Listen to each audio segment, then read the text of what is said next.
ada hutang yang begitu besar yang harus ditanggung kereta api dalam proyek kereta cepat Jakarta-Bandung, KCIC. Kerugian semester 1 2025, mohon saling cek Pak datanya, mencatat kerugian 1,625 triliun. Masalah KCIC yang seperti yang disampaikan tadi memang ini bom waktu buat... Sebentar Pak Bobi. Utang proyek kereta cepat Jakarta-Bandung atau WUS menjadi sorotan di DPR. Hal tersebut muncul setelah ada wacana akan direstrukturisasi karena terus membebani keuangan PT Kereta Api Indonesia (KAI). Dalam rapat dengar pendapat dengan Komisi 6 DPR RI pada Rabu, 20 Agustus 2025, Direktur Utama KAI, Bobi Rashidin, menganalogikan utang operator WUS, PT Kereta Cepat Indonesia Cina (KCIC), sebagai bom waktu bagi keuangan KAI. Tapi saya memang melihat bahwa ada hutang yang begitu besar yang harus ditanggung kereta api dalam proyek kereta cepat Jakarta-Bandung, KCIC.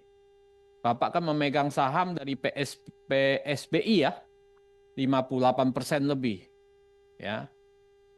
PSBI menguasai 60%, ya, dari China 40%. Pak, itu kalau dihitung, Pak, 2025 itu bisa beban keuangan dan dari kerugian KCIC itu bisa mencapai 4 triliun lebih.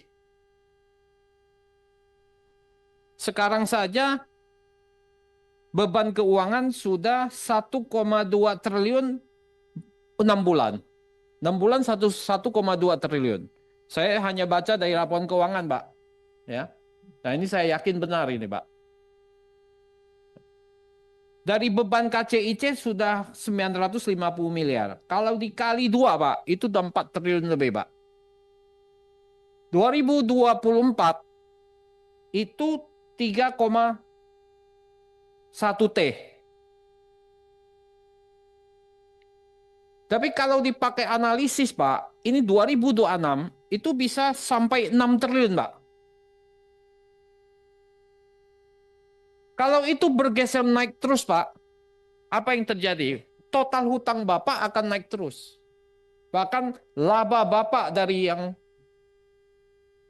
usaha-usaha lainnya itu akan tenggelam oleh bunga, oleh beban. Nah, ini menjadi apa langkah Pak Dirut untuk menyelesaikan ini? Karena kalau enggak, Pak, Bapak nggak dapat tantiem ini, Pak. Gaji jalan tapi tantiem nggak dapat. Ya karena nanti akan terlelap oleh beban keuangan dan ruginya KCIC.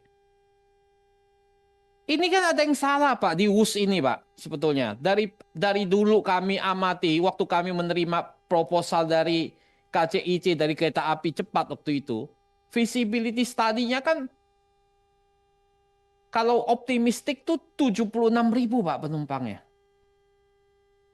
Kalau yang pesimis 50.000, Pak.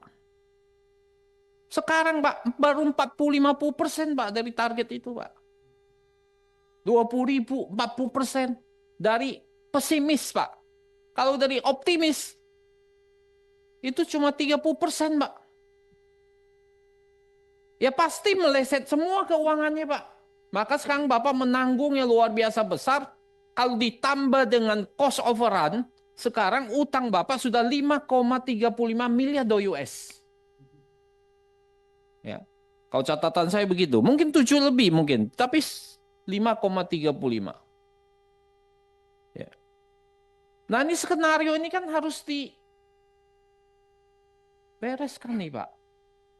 Nah, ini yang kita ingin tahu sebetulnya apa yang Bapak ingin lakukan. Persoalan proyek WUS begitu. Ini PT Pilar Sinergi BUMN Indonesia tadi sudah disampaikan, konsorsium dengan pemegang saham KAI tertinggi 58,53%, Wika 33,36%, Jasa Marga 7,08%, Perkebunan Nusantara 1,03%, PT SBI memegang 60% saham di KCIC operator WUS. Termasuk dalam proyek strategis nasional menghabiskan investasi sebesar 7,2 miliar US dollar atau setara 116 triliun. Kerugian semester 1 2025, mohon saling cek Pak datanya, mencatat kerugian 1,6025 triliun dari investasi di PSBI, KAI kerugiannya sebesar itu. Kemudian selama tahun 2024 kerugian sebesar 4.195 triliun, total investasi KAI ke PSBI 2025 sejak awal tahun telah menyuntikkan modal 7,7 triliun untuk KCIC. Nah, menurut saya ini perlu ada kejelasan. Sampai saat ini belum ada pembentukan konsorsium yang baru, Pak Andre. Sehingga kalau tadi ditanyakan, apakah ada negosiasi ulang atau rekonstruksi? Rekonstruksi itu tidak bisa menurut saya, tidak hanya melibatkan KAI, tapi di dalam beberapa pertemuan itu juga penting posisi Danantara untuk ada keberpihakan kepada KAI dan juga proses-proses lainnya, konsorsiumnya segera dibentuk, begitu, atau mau dengan cara apa? Kalau dari saya sendiri ambil alih Pak Andre, mudah-mudahan Pak Prabowo bisa terakhir. Nah, diambil alih oleh negara yang penugasan negara, apalagi masuk proyek strategis nasional, jangan dibebankan kepada BUMN. Apalagi BUMN tersebut adalah BUMN yang menyelenggarakan pelayanan publik, bisa kolaps. Kalau pelayanan publik di bidang transportasi kolaps, sekali lagi akan berimbas pada berbagai hal. Tadi memang kami baru, ya, mungkin paparan kami belum sangat komprehensif, karena kami agak worry juga untuk menampilkan sesuatu yang kami tidak kuasai, Pak. Yang belum kuasai. Jadi kami mohon nanti satu waktu lagi apakah kita dalam bentuk FGD gitu ya, untuk memahami lebih dalam, dan kami yakin dalam 1 minggu ke depan kami bisa memahami semua kendala-kendala, permasalahan-permasalahan yang ada di dalam KAI ini. Terutama kami dalami juga ya, masalah KCIC yang seperti yang disampaikan tadi, memang ini bom waktu buat. Sebentar Pak Bobi. Ya.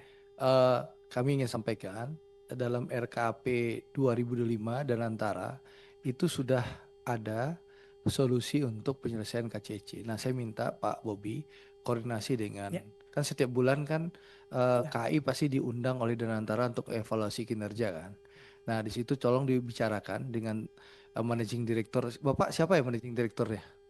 KAI ini siapa? Sama siapa? Bu Febri. Oh, Bu Febri. Nah, tolong bicarakan soal di dalam RKAP-nya Danantara 2025 salah satunya ada penyelesaian permasalahan WUS ini. Oke, terima kasih Pak. Ya. Jadi kami akan koordinasi dengan Danantara untuk penyelesaian KCIC ini. Bagaimana menurut Anda tentang utang kereta cepat yang terus membebani keuangan PT KAI? Tulis pendapat Anda di kolom komentar. Jangan lupa like, komen dan subscribe ke Suara Wakil Rakyat. Tetapi juga memikul